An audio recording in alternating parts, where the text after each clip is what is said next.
Selamat datang saudara-saudara kepada program Semakin Bertumbuh. Kami ini hari, nama saya Bill Myers dan teman saya Pendeta Sugiontono dari Gereja Sidang Jemaat Allah di Bogor yang ada bersama-sama dengan saya lagi hari ini, dan kita mau bercakap-cakap tentang firman Allah dengan kebenarannya. Dan supaya kita semua, kami bukan orang yang pintar-pintar dan begini, tetapi sama seperti saudara, kita hanya mau mencari kebenaran Allah. Kita mau mencari jalan Allah di dalam dunia ini. Maka kita adakan ini program Semakin Bertumbuh, dan kita secara santai mau bercakap-cakap dan tukar pikiran bagaimana maksud Allah dan tujuan Allah, dan supaya kita manusia ada sesuatu untuk pegang. Nah, saudara dan saya tahu, apalagi kalau saudara sudah umur seperti saya ini, Pak Sugiantono ini masih muda, tetapi saya ini sudah mungkin sama dengan beberapa bapak-bapak yang di video situ di tempatnya desa. But kami sudah mengalami kehidupan di dalam dunia ini cukup sulit.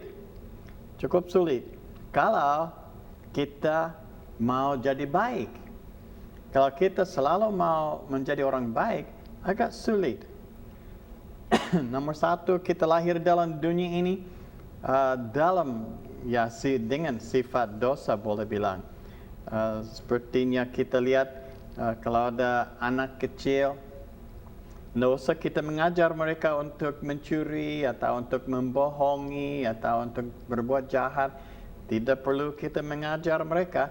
Mereka boleh bilang dengan sendirinya seperti sudah tahu. Aku punya. Saya tahu di rumah saya pribadi ini, di dalam rumah saya ada anak kecil, Noah namanya, dan dia umur 2 tahun sekarang. Tetapi kami tidak mengajar dia untuk dan macam-macam ini, dan dia suka berteriak dan lari, dan kita tidak mengajar dia. Tetapi ini datang dari keturunan. Maka kita lahir dengan sifat ini. Kita perlu firman Allah untuk tolong kita dalam jalan kebenaran ini, supaya kami taat kepada Allah. Nah, baru-baru ini kita bicara tentang perjanjian Allah buat kita manusia dengan kita manusia, dan session yang baru lalu ini, minggu yang lalu, kita bicara tentang perjanjian itu dengan Adam. Nah, saudara tahu Adam adalah manusia yang pertama. Dan Allah berjanji sesuatu kepada dia, dan dia taruh satu pohon supaya Adam taat kepadanya. Dia bilang jangan makan dari buah dari pohon ini. Dan Adam, kalau dia taat kepada Allah, semuanya jalan baik. Tapi kalau dia tidak taat, dia melanggar, dia makan dari buah, nah baru timbul balik dia punya kehidupan. Dan dari saat itu sampai saat ini hari, terus menerus ada kesulitan. Nah, ini hari kita mau bicara tentang satu perjanjian kepada seorang nabi, namanya Nabi Nuh. Nah, Nabi Nuh adalah satu orang di dalam perjanjian lama, dan saudara bisa ketemu cerita hidup dia, riwayat hidup dia di dalam kitab Kejadian pasal 5, 6, 7 dan demikian, tentang Nabi Nuh dan kehidupannya. Nah, kita mulai dengar tentang Nabi Nuh pada satu pasal yang berkata bahwa Allah sedang bicara kepadanya. Dan saya mau minta kepada teman saya, Bapak Sugiantono, supaya dia baca dari Alkitab apa yang Allah berkata kepada dia. Tolong baca buat kita di dalam Kejadian itu. Terima kasih Pak Bill. Saya akan membacakan perjanjian Allah kepada Nuh untuk menyelamatkan umatnya, manusia yang berdosa. Dalam Kejadian pasal 6, 13, 15, 18 mengatakan demikian. Berfirmanlah Allah kepada Nuh, Aku telah memutuskan mengakhiri hidup segala makhluk, sebab bumi telah penuh dengan kekerasan oleh mereka. Jadi, aku akan memusnahkan mereka bersama-sama dengan bumi. Buatlah bagimu sebuah bahtera dari kayu gofir. Bahtera itu harus kau buat berpetak-petak dan harus kau tutup dengan pakal dari luar dan dalam. Beginilah engkau harus membuat bahtera itu. 300 hasta panjangnya, 50 hasta lebarnya, dan 30 hasta tingginya. Tetapi dengan engkau aku akan mengadakan perjanjianku, dan engkau akan masuk ke dalam bahtera itu, engkau bersama-sama dengan anak-anakmu dan istrimu dan istri anak-anakmu. Ini yang Allah berfirman kepada seorang manusia namanya Nuh, ya. Iya, betul. Nuh itu diberitahu oleh Allah bahwa akan ada satu air bah, Iya, artinya kebanjiran yang besar. yang besar katanya. Dan ada beberapa hal dalam ini cerita yang memang baru kepada manusia. Dan tetapi ini juga perjanjian ini mengandung itu sifat ketaatan. Sebab Allah berkata akan ada kebanjiran ini, air bah ini. Tetapi kamu bisa selamat asal kamu berbuat suatu bahtera. Bukan demikian juga dia berhenti. Dia bilang, dan ini ukurannya. Iya. Dan ini petanya, ini yang you bikinnya persis seperti ini. Like saya katakan, seperti saya katakan. Jadi Allah jelas kepada dia apa yang dia minta darinya untuk supaya keluarga dia selamat. Nah, boleh bilang dalam ayat-ayat ini Allah berkata sama Nabi Nuh, Nuh, akan ada kebanjiran dan saya mau supaya kamu, kita baca, buat satu bahtera, satu perahu boleh bilang, kapal besar untuk supaya, dan kita baca, supaya kamu dengan istri, anak-anakmu dan istri dan anak-anakmu itu boleh selamat. Berarti 8 orang ini, sebab Nabi Nuh ada 3 suami, anak. istri, dan 3 anak. Ya, 3 anak dengan mantu. Jadi ada 8 orang. Nah, tapi Allah berkata bikin satu bahtera yang 300 hasta panjangnya, 50 hasta lebarnya, dan 30 hasta tingginya. Ada yang berkata bahwa ini kira-kira 300 meter panjangnya, 50 meter lebarnya, dan 30 meter tinggi. Nah, itu besar, 300 meter panjang untuk 8 orang. You see? You bisa lihat gambarnya. Allah berkata, Nuh, kamu dengan you punya 7 orang ini, 8 orang semua, mau selamat, saya mau selamatkan engkau. Nah, jadi sekarang I mau you bikin satu bahtera, bukan yang secukupnya, tapi yang 300 meter. Sebenarnya untuk Nabi Nuh dengan keluarganya mungkin 20-30 meter sudah cukup besar. Tetapi Allah suruh dia bikin satu yang besar sekali ini. Nah, yang jadi pokoknya ini, Allah minta sesuatu kepada dia yang di luar pengertian dia. Nah, ditulis di situ bahwa akan ada binatang-binatang masuk dalam ini, hanya supaya engkau bersama-sama dengan anak-anakmu dan istri dan anak-anakmu dan istri dari anak-anakmu. Allah hanya berkata kamu yang akan masuk sekeluarga. Tidak bilang sama dia akan ada binatang. Jadi perjanjian Allah dengan Nuh teliti dan memang jelas, tetapi terbatas juga kepada Nabi Nuh. Artinya Nabi Nuh diberitahu apa yang dia perlu Kalau dia tidak perlu tahu, nggak usah Allah katakan kepada dia. Nah, ini banyak kali kita manusia yang begitu. Kita memang baca sesuatu dalam Alkitab, kita bingung. Kenapa begini? Kenapa harus begini? Kenapa demikian? Kenapa tidak begini? Kenapa tidak besarnya begini? Kenapa yang lain? Padahal tidak perlu kita tahu yang lain-lain ini. Kita hanya perlu tahu apa yang Alkitab berkata kepada kita. Nah, juga satu hal yang kita bisa tukar pikiran. Bagaimana keadaan dunia pada waktu Nabi Nuh ini? Ya, dari ayat yang tadi kita baca, dan saya bacakan tadi, itu keadaannya bukan tambah baik. Dari akibat manusia putus hubungannya dengan Allah itu, manusia berjalan sendiri-sendiri. Mereka tidak lagi berjalan menurut ketentuan dari Allah, tetapi berjalan menurut keinginan hati mereka masing-masing. Kembali kepada kesombongan saya. Karena kesombongan terjadi ya perkelahian, ya terjadi kejahatan semakin bertambah-tambah. Itulah sebabnya membuat Allah tidak senang dengan keadaan itu, dan Allah akan memusnahkan semua manusia. Tetapi tetap Allah masih memperhatikan kepada manusia dan memberikan kesempatan sekali lagi untuk mendapatkan keselamatan dengan cara yang tadi Pak Bill uraikan dari pembacaan tadi. Nuh harus melakukan sesuatu.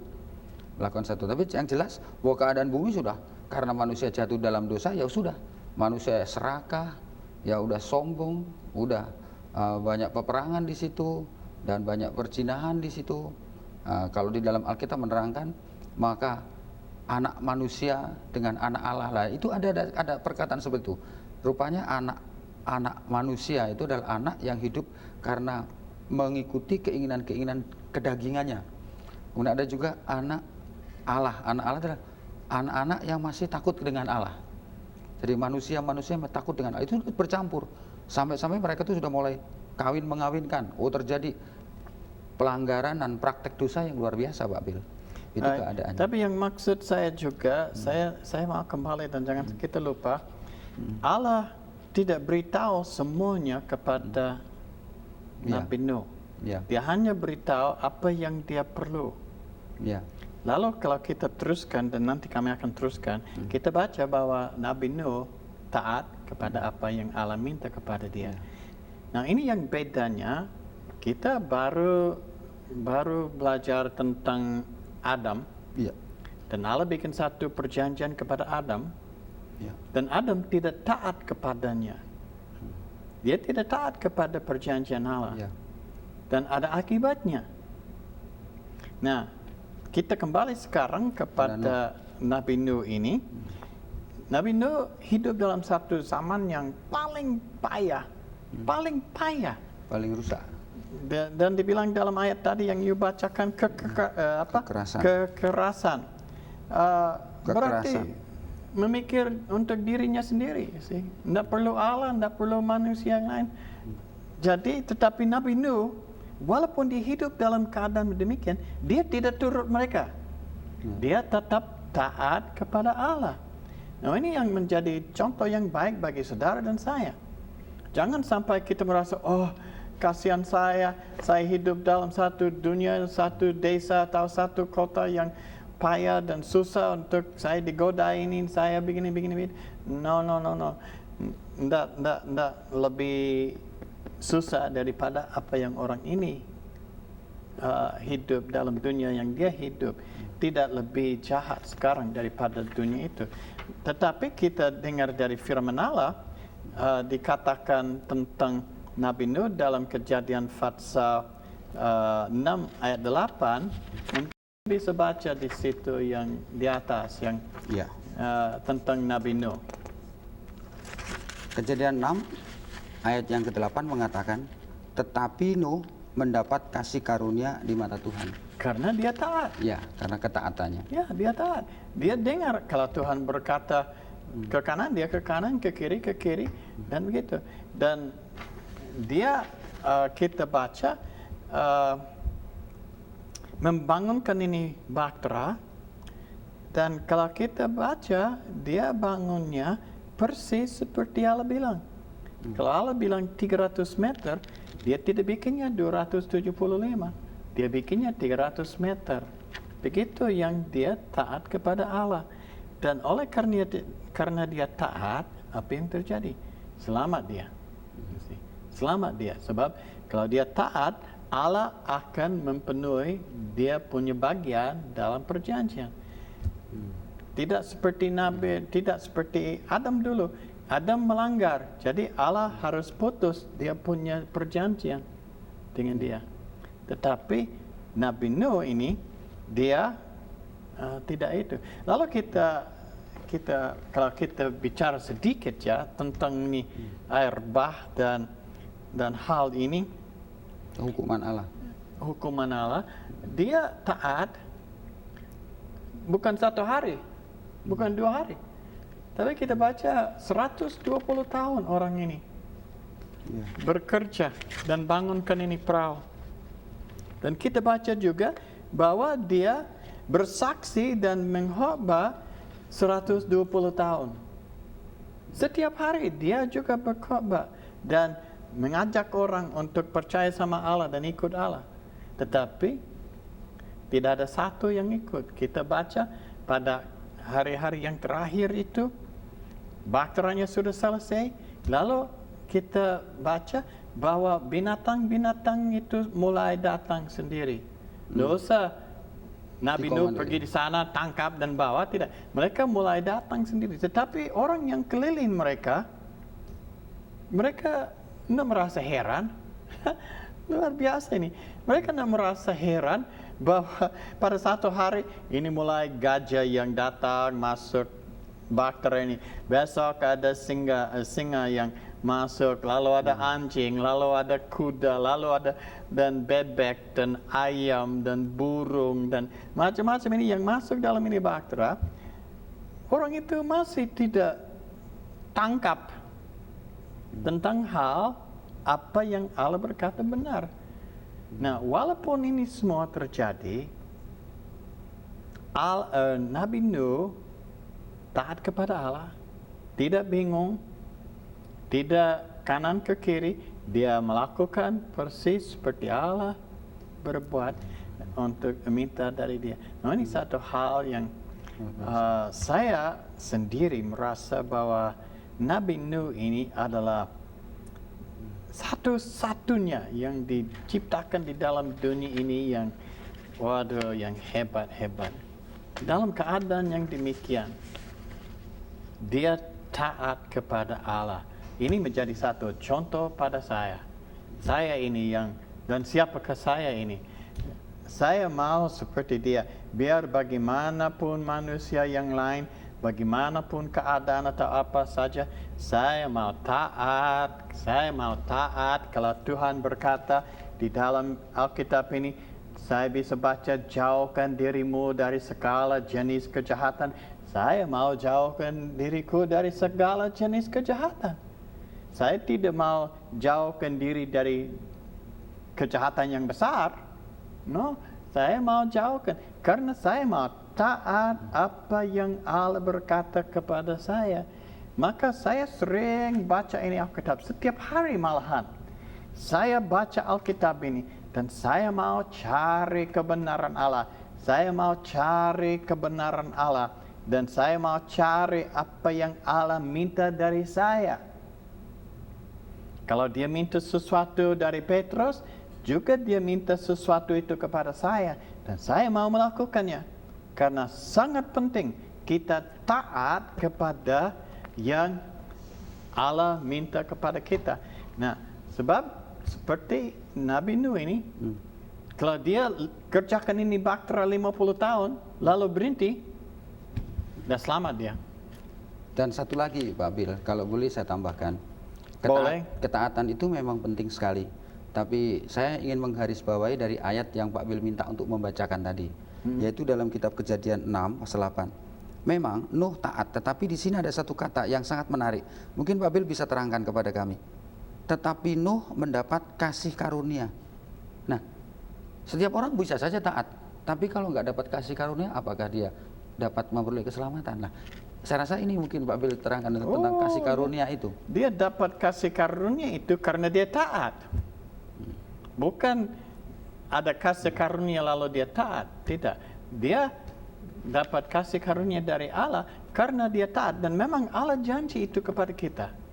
Dia janji itu kepada saudara dan saya. Kalau kita mau taat kepada dia dan kebenaran dan rencana dia, kami akan hidup dalam berkelimpahan, bukan? Dia akan mencukupi segala keperluan kita. Dia akan melindungi kita. Dia akan taruh malaikat keliling kita.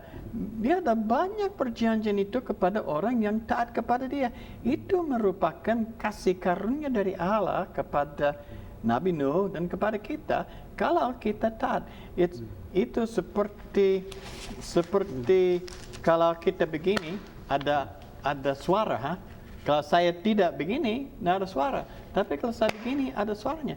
Kalau kita taat, kami akan mendapatkan kasih karunia dari mungkin, Allah. Pak Bill, mungkin ada satu sisi lain. Mungkin. Iya, pasti. Ada sisi lain begini, Pak Bill, maksud saya.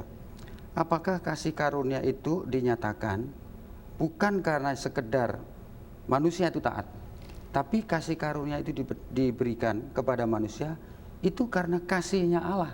Karena memang sifat Allah itu kasih. Seperti begini Pak Bill. Oh, yes. Satu ayat yang mengatakan di dalam perjanjian baru, khususnya dalam kitab Injil Yohanes 3:16. Karena begitu besar kasih Allah akan dunia. Nah pada saat itu dunia kan berdosa Pak Bill. Tapi dia sudah menyatakan kasihnya dan menyatakan kasih karunia-Nya kepada manusia yang berdosa. Hanya satu. Barang siapa yang percaya, barang siapa yang menerima. Nah kalau mereka yang tidak menerima ya tidak dapat hidup kekal. Nah saya maksud itu Pak Bill, mungkin sisi yang lain. Kasih karunia diberikan karena ketaatan, jelas. Ya taat dapat kasih karunia. Kasih karunia itu diberikan itu karena kerelaan dari Allah. Oh yes. Karena memang sifat Allah yang memberi, walaupun manusia sebenarnya berdosa. Itu karena kasihnya. Tadi kembali kepada Pak Bill dalam pelajaran yang sudah Pak Bill mengatakan, bagaimana sikap Allah terhadap manusia yang berdosa? Apakah Allah melupakan? Apakah Allah meninggalkan manusia? Justru saya rasa Allah tidak meninggalkan. Allah itu mengasihi manusia dan selalu berusaha agar manusia diselamatkan. Itulah mungkin Nuh tadi saya rasa mendapatkan sesuatu yang luar biasa. Dia seorang yang taat kepada Tuhan, itu satu sifat yang luar biasa. Itu pun juga saya rasa itu pemberian dari Tuhan. Dan yang kedua itu kasih karunia, itu luar biasa. Dia mendapatkan kasih karunia. Itu satu hak istimewa yang memungkinkan dia selamat dengan keluarganya. Itu yang satu. Yang lebih menarik lagi Pak Bill. Tadi Pak Bill mengatakan bahwa bahtera tadi ukurannya sangat besar sekali Pak Bill. Sangat besar sekali. Kalau dibandingkan dengan 8 orang, ya 8 orang ada di mana? Ada ya di tempat yang di mana bisa saja. Tapi itu besar sekali. Saya yakin walaupun tidak dicatat di dalam firman Tuhan, saya yakin Allah sangat merindukan agar banyak orang yang memenuhi bahtera itu. Mungkin begitu Pak Bill mungkin. Pasti. Tapi manusia tidak mau. Sayang. Sama seperti sekarang ini juga saudara. Tuhan sudah buat banyak untuk kita. Dia sudah buka, dia sudah bangun bahteranya. Buat kita hari ini, zaman ini sekarang. Kita dulu sepikir tentang Nabi Nuh memang. Tapi sekarang ini, sudah ada jalan. Ada Alkitab yang jelas kepada kita bagaimana kami bisa selamat. Dan bagaimana supaya kami menyenangkan hati dia. Dan supaya kita taat kepada dia. Untuk beroleh hidup yang kekal. Jadi pasti Allah lebih senang kalau itu bahtera dipenuhkan dengan manusia daripada binatang. Karena dia mengasihi manusia, binatang dia ya jangan kita bilang tidak mengasihi, dia mengasihi tetapi lain pengasihannya kepada binatang daripada dari manusia. Tapi ya memang benar manusia adalah bagian dari hidupnya karena nafas hidup Allah ada di dalam manusia. Jadi memang jelas memang lebih dekat dengan manusia daripada binatang-binatang hanya dari perkataan kan Pak Bill. Jadi ya jelas memang dia mengharapkan manusia. Jadi kita lihat bahwa Nabi Nuh ini dengan keluarganya masuk dalam bahtera. mereka kalau tidak salah di dalam itu bahtera 1 tahun atau lebih mungkin 1 tahun mereka di dalam itu bahtera dan ada hujan dan macam-macam itu. Memang lama.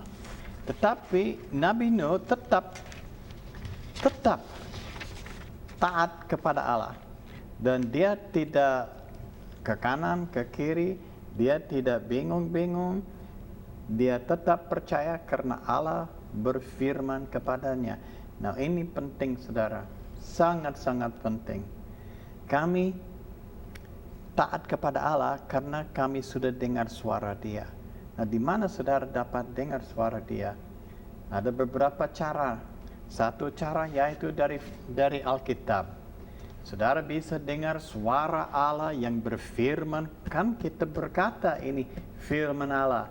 Kami dapat dengar suara Dia dari firman Allah ini yang katakan kepada kita banyak hal yang baiknya kita taat padanya.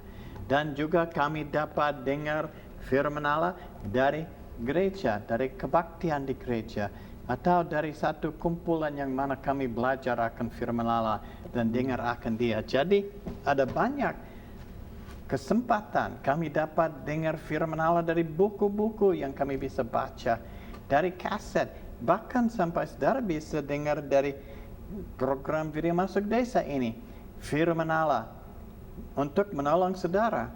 Jadi tinggal kita yang dengar, tidak usah ragu-ragu lagi. Nabi Nuh, dia taat kepada apa yang Allah berfirman kepada dia. Dia taat, biar yang lain orang taat atau tidak ikut. Nah, jadi soal dia yang pegang apa yang Allah berkata kepada kita. Nah, saudara dan saya harus begitu juga pada zaman ini. Dalam kehidupan kita, kita harus pegang sungguh-sungguh apa yang Allah berkata kepada kita.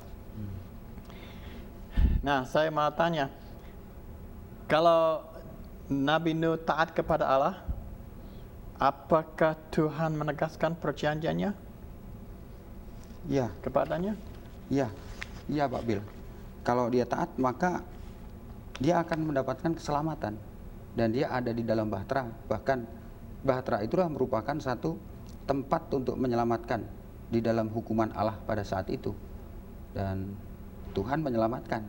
Dan di dalam kitab Kejadian itu dikatakan, Kejadian pasal 7 ayat 1, 3, 5, dan 7, firman Tuhan mengatakan, lalu berfirmanlah Tuhan kepada Nuh, masuklah ke dalam bahtera itu, engkau dan seisi rumahmu, sebab engkaulah yang kulihat benar di hadapanku di antara orang sejaman ini. Dari segala binatang yang tidak haram haruslah kau ambil 7 pasang, jantan dan betinanya, tetapi dari binatang yang haram 1 pasang, jantan dan betina, juga dari burung-burung di udara 7 pasang, jantan dan betinanya, supaya terpelihara hidup keturunannya di seluruh bumi. Lalu Nuh melakukan segala yang diperintahkan Tuhan kepadanya. Masuklah Nuh ke dalam bahtera itu bersama-sama dengan anak-anak dan istrinya dan istri anak-anaknya karena air bah itu. Dan selanjutnya kalau kita lihat di dalam kisahnya, itu seperti Pak Bill tadi katakan, itu kurang lebih 365 hari mereka terapung-apung sampai daratan itu kering. Artinya dari ketaatannya, dari kepatuhannya, dia diselamatkan dari musibah hukuman Allah yang luar biasa itu. Itulah hasil ketaatannya, dia diselamatkan. Bukan saja dia, bahkan binatang-binatang yang diinginkan untuk meneruskan kehidupan di muka bumi itu pun juga yang diambil oleh Nuh, dimasukkan di dalam bahtera, itu diselamatkan. Sayangnya, seandai kata ada manusia yang ikut dibawa ke situ, pasti dia juga diselamatkan. Sayang tidak ada. Akhirnya cuma binatang saja yang dibawa masuk ke situ, Pak Bill. Iya. Memang Tuhan merencanakan supaya manusia terima dan ikut Nabi Nuh di dalam bahtera. Bahkan dia mencela. Ini Nuh sudah sinting, masa bikin bahtera di atas bukit, tapi dia tidak mengetahui rencana Allah. Bahwa bahtera itu akan terapung-apung di atas sungai yang paling tinggi, yang lebih tinggi daripada daratan yang ada pada saat itu. Ini merupakan yang untuk mematahkan pikiran-pikiran bahwa ada tafsiran bahwa ada banjir lokal atau banjir keseluruhan. ternyata Bahtera itu meyakinkan bahwa terjadi satu hukuman banjir yang besar sampai di atas dataran yang paling tinggi. Saya lebih terima yang lokal Anda. Well, kelihatannya waktu kita sudah lanjut, sudah pergi lagi. Maka semoga Tuhan memberkati saudara, dan kesimpulannya untuk hari ini yaitu kita taat kepada Tuhan dan kami akan selamat. Semoga Tuhan memberkati.